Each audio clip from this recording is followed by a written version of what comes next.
Hello viewers, আসসালামু আলাইকুম। আমি আরেকটু মজার রেসিপি নিয়ে হাজির হলাম। আজকে আমার রেসিপিটির নাম হচ্ছে পাতলা ডাল রান্না। তো প্রথমে আমি ডালগুলোকে ভালো করে পরিষ্কার করে নিয়ে ভিজিয়ে রেখেছি, যাতে করে সিদ্ধটা তাড়াতাড়ি হয়ে যায়।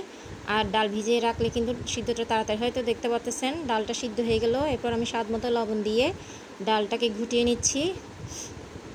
দেখতে পাচ্ছেন আমি এখন পানি দিচ্ছি। খুবই মজাদার একটি খাবার এটি, আর আমার বাচ্চারা তো খুবই পছন্দ করে এই ডালটা।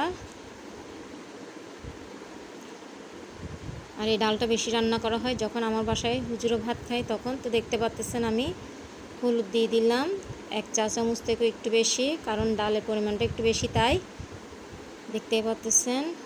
আর হলুদটা পরে দিলে ডালের কালারটা কিন্তু নষ্ট হয় না, আর সিদ্ধর সময় আগে দিয়ে দিলে কিন্তু ডালের কালারটা নষ্ট হয়ে যায়, হলুদ ভাবটা থাকে না তেমনটা।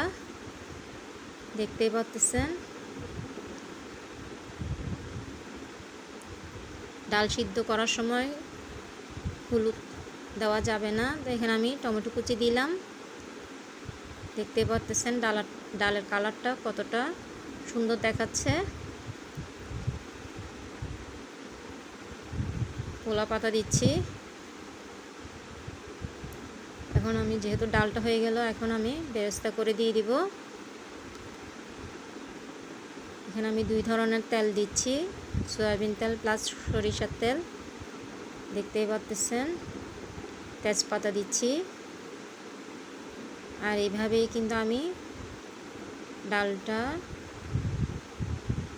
বাগার দেবো। দেখতে পাচ্ছেন আমি এলাচ দিলাম, রসুন কুচি দিলাম, পেঁয়াজ কুচি দিচ্ছি। আর এগুলো সব একসাথে বেরেস্তা করে ডালের উপর দিয়ে দিব, যেটাকে আমরা বাগার বলে থাকি।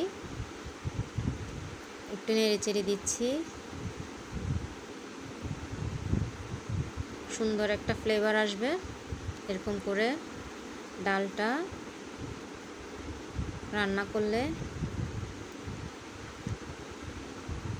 দেখতেই পাচ্ছেন আমি এগুলোকে বেরেস্তা করে নিচ্ছি।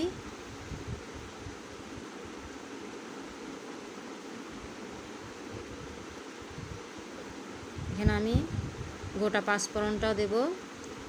আর এটাকে কিন্তু এক এক অঞ্চলে এক এক নামে ডাকা হয়। কারো অঞ্চলে বাগার বলে, আবার কারো অঞ্চলে ডাক ধরে বলে। তো যাই হোক, আমাদের চট্টগ্রাম ভাষায় এটাকে বাগার বলা হয়। তো আমি এগুলোকে বেরেস্তা করে নিয়ে ডালের উপর দিয়ে দিব। এরই মাঝে আমি গোটা পাঁচফোড়নটা দিব। আর গোটা পাঁচফোড়নটা দিলে কিন্তু ডাল থেকে সুন্দর একটা ফ্লেভার পাওয়া যায় খাওয়ার সময়। দেখতে পাচ্ছেন গোটা পাঁচফোড়নটা দিয়ে দিলাম। এখন আমি বেরেস্তাটা ঢেলে দিচ্ছি। খুবই অসাধারণ একটি খাবার।